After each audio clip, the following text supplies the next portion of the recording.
ফরাক্কায় বসে তৃণমূল কংগ্রেসের বিধায়ক মনিরুল ইসলামকে নিশানা করলেন এক বিরোধী নেতা। তিনি মনিরুল ইসলামকে পাকিস্তানপন্থী বলে মন্তব্য করলেন। তার দাবি, রাজ্যের প্রশাসন তৃণমূল নেতাদের মামাবাড়ির আদরে আগলে রেখেছে বলেই তারা বেপরোয়া হয়ে উঠেছে। এই অভিযোগ করছেন সুকান্ত মজুমদার। তিনি বলছেন যে এরা নামে ভারতীয় হলেও ভেতর থেকে ভারতীয় নয়। মনিরুল ইসলামের মতো নেতারা আদ্যপান্ত সাম্প্রদায়িক পাকিস্তানপন্থী এবং বাংলাদেশ জামাতপন্থী। শুধুমাত্র ভোট ব্যাংকের রাজনীতির জন্য মমতা ব্যানার্জি এদের আশ্রয় দিয়েছেন এবং প্রশ্রয় দিয়েছেন। তার কথায়, যদি যোগী আদিত্যনাথের মতন প্রশাসন থাকতো তাহলে এরা প্যান্ট খুলে পালাতো। ভোটার তালিকা সংশোধন প্রসঙ্গে তিনি অভিযোগ করছেন যে একাধিক বিএলও তৃণমূল কংগ্রেস নেতাদের ঘনিষ্ঠ হওয়ার কারণে ইচ্ছাকৃতভাবে বহু মানুষের নামের বানান ভুল করেছে। এর ফলে বিপুল সংখ্যক মানুষকে হিয়ারিংয়ে ডাকা হচ্ছে।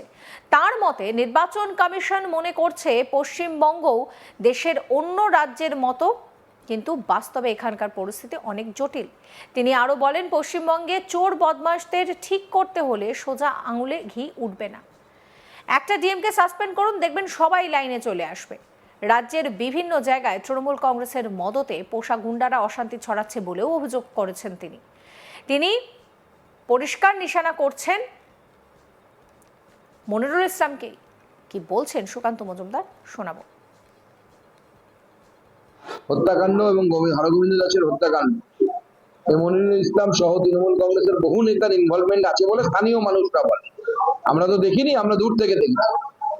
আমি নিজে গেছিলাম সেখানে, এখানে স্থানীয় মানুষরা বিভিন্ন বলে এরা নামে ভারতীয়, এরা নিজেদেরকে ভিতর থেকে ভারতীয় মনে করে না। এই মনিরুল ইসলামের মতো লোকেরা। মনিরুল ইসলামকে পিএফআই সভা তো দেখা যায়। পিএফআই এর শুধু সভা নয়, ওইখানে ওই পিএফআই এর একটা প্রোগ্রাম হয়েছিল যেখানে রুট মার্চ করেছিল ড্রেস করে। মনিরুল ইসলাম আদ্যপান্ত একজন সাম্প্রদায়িক পাকিস্তানপন্থী বাংলাদেশ জামাতপন্থী নেতা। মনিরুল ইসলামরা বেপরোয়া এই জন্য হচ্ছে কারণ রাজ্য প্রশাসন তাদেরকে মামার বাড়ি আদর করে রাখছে। ওর তো যোগীজির মতো প্রশাসনের সামনে প্যান্ট খুলে পালাবো।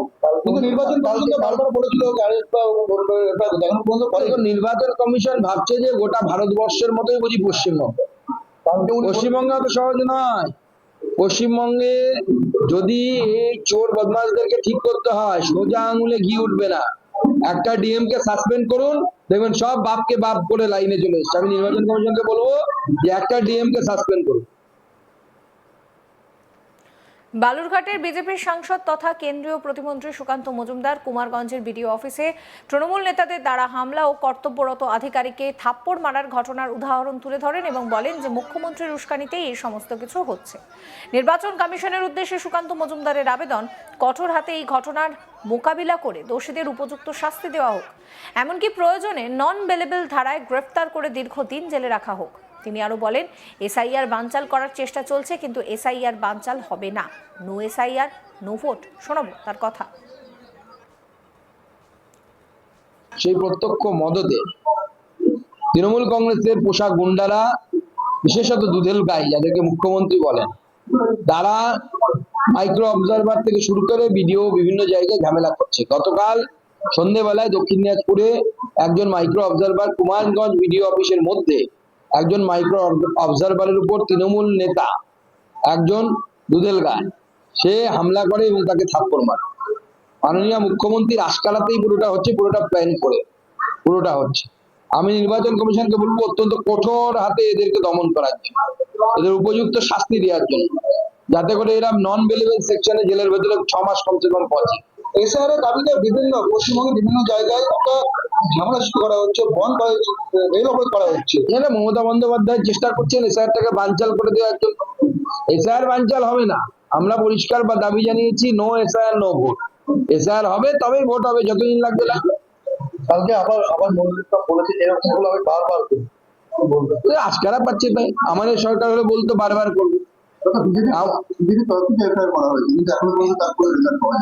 পুলিশ তো করবে না, এই পুলিশের ক্ষমতা আছে নাকি? মনিরুল ইসলামের বাড়ির চাকর ওরা, বললে বাটি বাসন মেজে দিয়ে আসবে মনিরুল ইসলামের বাড়িতে গিয়ে।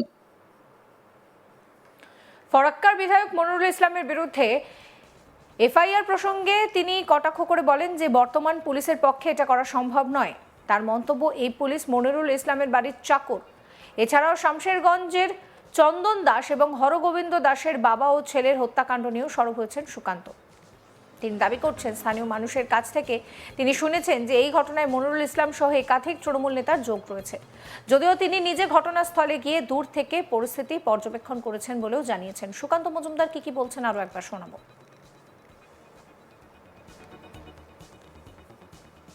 হত্যাকাণ্ড এবং হরগোবিন্দ দাসের হত্যাকাণ্ড, মনিরুল ইসলাম সহ তৃণমূল কংগ্রেসের বহু নেতার ইনভলভমেন্ট আছে বলে স্থানীয় মানুষরা বলে।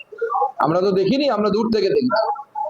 আমি নিজে গেছিলাম সেখানে, এখানে স্থানীয় মানুষরা বিভিন্ন বলে। এরা নামে ভারতীয়, এরা নিজেদেরকে ভিতর থেকে ভারতীয় মনে করে না এই মনিরুল ইসলামের মতো লোকেরা। দাদা, মনিরুল ইসলামকে পিএফআই সভা তো দেখা যায়। পিএফআই এর শুধু সভা নয়, ওইখানে ওই পিএফআই এর একটা প্রোগ্রাম হয়েছিল যেখানে রুট মার্চ করেছিল ড্রেস করে। মনিরুল ইসলাম আদ্যপান্ত একজন সাম্প্রদায়িক পাকিস্তানপন্থী বাংলাদেশ জামাতপন্থী নেতা।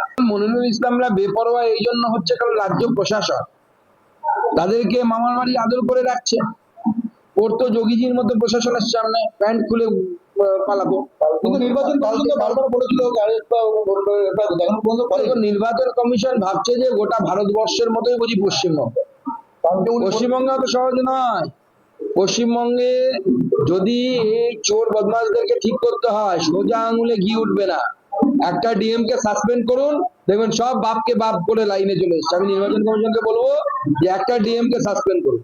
সেই প্রত্যক্ষ মদতে তৃণমূল কংগ্রেসের পোশাক গুন্ডারা, বিশেষত দুধেল গাই যাদেরকে মুখ্যমন্ত্রী বলেন, তারা মাইক্রো অবজারভার থেকে শুরু করে ভিডিও বিভিন্ন জায়গায় ঝামেলা করছে। গতকাল সন্ধ্যেবেলায় দক্ষিণ দিনাজপুরে একজন মাইক্রো অবজারভার কুমারগঞ্জ ভিডিও অফিসের মধ্যে একজন মাইক্রো অবজারভারের উপর তৃণমূল নেতা একজন দুধেল গায় সে হামলা করে এবং তাকে থাপ্পড় মারে।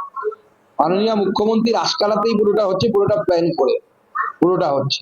আমি নির্বাচন কমিশনকে বলবো অত্যন্ত কঠোর হাতে এদেরকে দমন করার জন্য, এদের উপযুক্ত শাস্তি দেওয়ার জন্য, যাতে করে এরা নন বেলেবল সেকশনে জেলের ভেতরে 6 মাস কমসে কম পৌঁছে।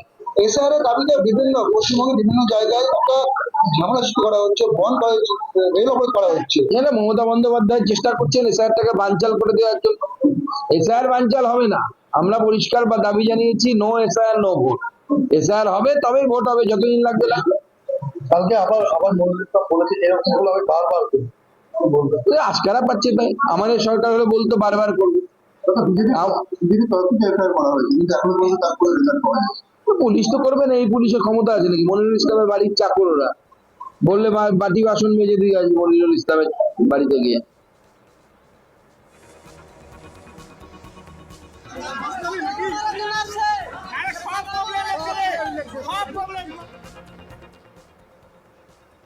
সমস্ত খবরের আপডেটের জন্য আপনাদের নজর থাকুক আজ তাক বাংলায়। চ্যানেলটিকে সাবস্ক্রাইব করতে ভুলবেন না।